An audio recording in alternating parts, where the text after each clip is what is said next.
Shalom, shalom mes bien-aimés dans le Seigneur. Soyez les bienvenus sur Divine Faith TV, la chaîne de la foi divine. Nous sommes à notre émission Parlons foi. Et aujourd'hui, le thème que nous allons aborder s'intitule comme ceci, Reprends courage. Alléluia.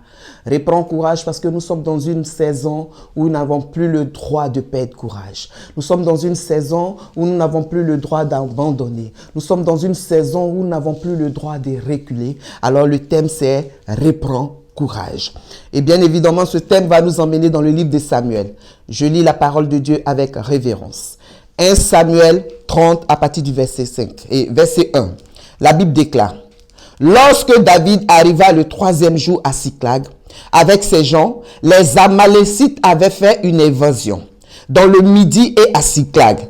Ils avaient détruit et brûlé Siklag.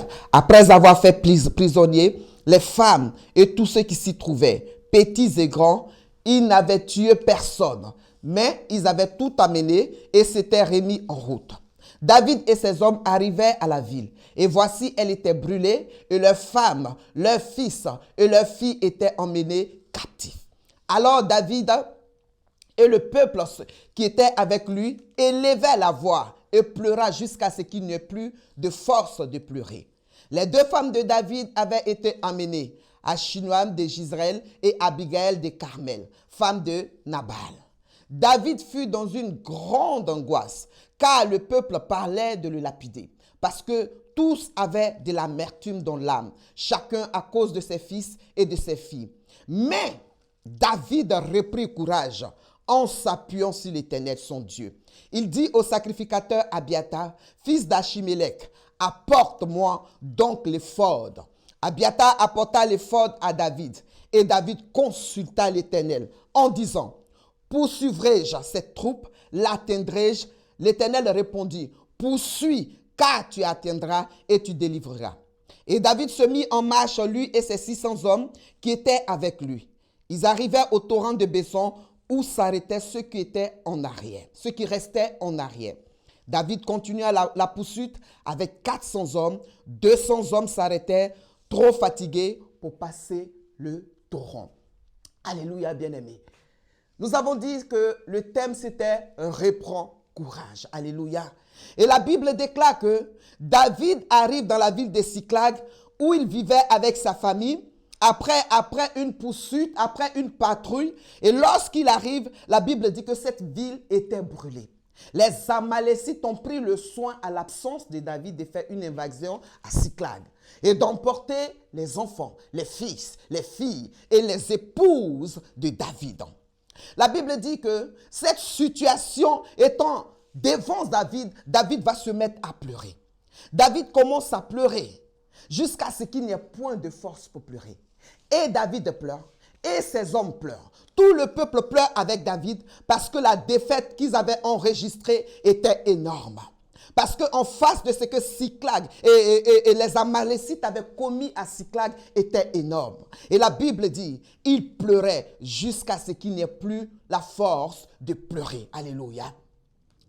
La Bible continue au verset 6 pour nous dire, David fut dans une grande angoisse, car le peuple parlait de le lapider. Mais ce qui m'intéresse, c'est le verset 8 qui dit, et David consulta l'Éternel en disant, poursuivrai-je?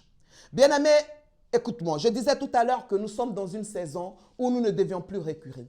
Nous sommes dans une saison où nous ne devons plus abandonner. Nous sommes dans une saison où nous n'allons plus passer le temps dans les plaintes et les lamentations. Nous sommes dans une saison où le monde de l'enfer est en train de mettre tout en place pour emmener les enfants de Dieu, le peuple de Dieu en enfer. Nous sommes dans une saison où la première cible de l'ennemi, de Satan, ce sont les élus de Dieu. Et dans cette saison-là, il ne sera plus question de se plaindre. Il ne sera plus question de perdre courage. Lorsque David arrive, il réalise ce qui s'est passé à Siklag. Il réalise que ses enfants ne sont pas là. Il réalise que Siklag est en feu. Et la Bible dit qu'il se met à pleurer. Mais ce qui m'a plu dans ce passage, la Bible dit à un moment donné, David va reprendre courage.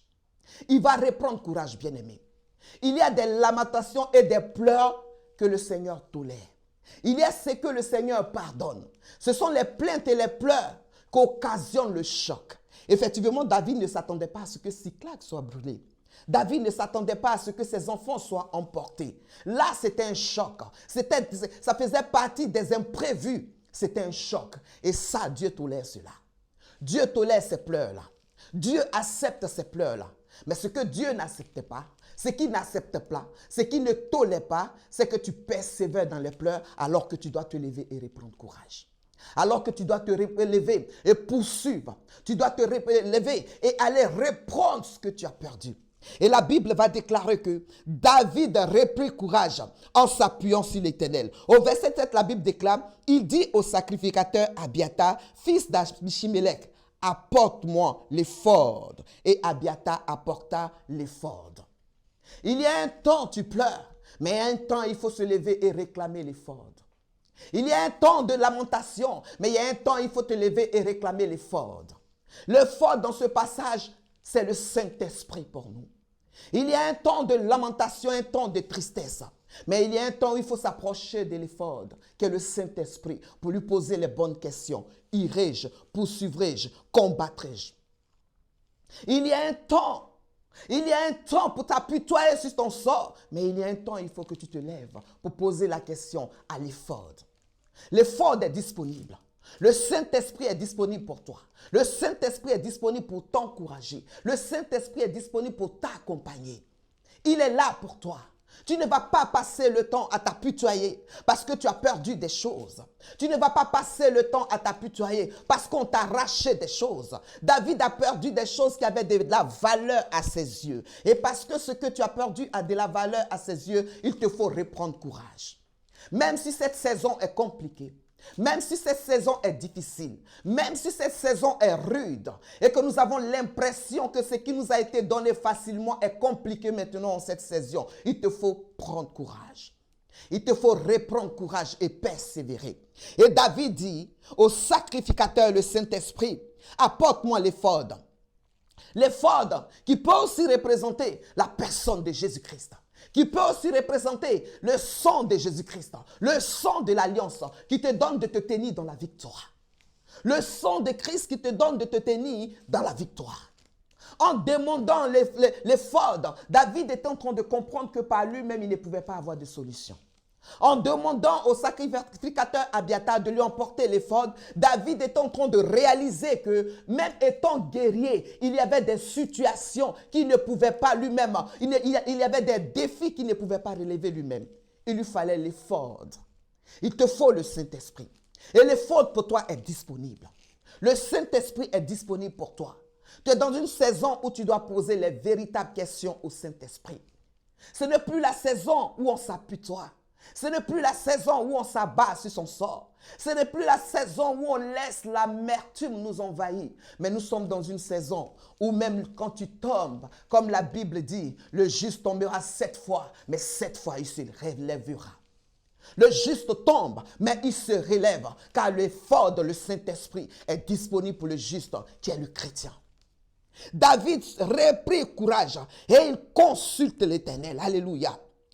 Et l'Éternel lui dit, David, poursuis. Mais dans cette histoire, vous savez, tout le temps que David et le peuple pleuraient, Dieu entendait les pleurs. Il entendait les cris, mais il n'a pas répondu. Parce que ce n'était pas ce genre de plainte qu'il attendait. Ce n'est pas le comportement qu'il attendait de David. L'homme selon son cœur. L'homme qui le connaissait si bien. L'homme par qui il avait pu couper la tête de Goliath. L'homme, l'Éternel. L'Éternel, le Dieu des cieux que David connaissait si bien. N'attendait pas de David des pleurs. N'attendait pas de David des lamentations. N'attendait pas de David des plaintes. Mais il attendait que David reprenne courage et réclame l'éphod. Alléluia. Le pouvoir de l'éphod. Le pouvoir du Saint-Esprit dans nos actions que nous accomplissons. Et David dit, poursuivrai-je, combattrai-je. Alléluia. David reprend courage et s'approche du Saint-Esprit. Nous sommes dans la saison où nous devons véritablement, en toutes choses, même quand c'est difficile, même quand ça nous emmène, nous avons toutes les raisons. David là avait toutes les raisons de demeurer dans la prière. Même quand tu as toutes les raisons de te plaindre, il faut reprendre courage et t'élever. Alléluia.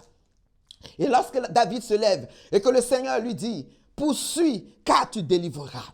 Lorsque David a le feu vert du Seigneur, lorsque David a cette parole du Seigneur qui le garantit sa victoire, la Bible dit que David se met en marche avec ses 600 hommes. Mais malheureusement, bien aimé, la Bible dit qu'ils vont arriver dans un endroit qu'on appelle le torrent de Besson. Au niveau du torrent de Besson, 200 hommes de David vont abandonner la course parce qu'ils étaient trop fatigués. Écoute-moi bien aimé, même s'il arrive, alléluia, s'il arrive qu'il y ait 200 hommes, s'il arrive qu'il y ait des personnes sur lesquelles tu comptes réellement pour t'aider dans quelque chose que tu vas accomplir qui t'abandonne en cours de route, reprends courage. C'est ton courage qui est la solution de ta vie. L'Éternel, tu as l'Éternel de l'autre côté et tu as ton courage en toi. Les hommes, les 600 hommes avec lesquels David partait, n'étaient pas une garantie pour David. Mais la garantie pour David, c'était l'Éternel qu'il avait à ses côtés. Tu as l'Éternel avec toi. Alors tu peux reconstruire ton Cyclade.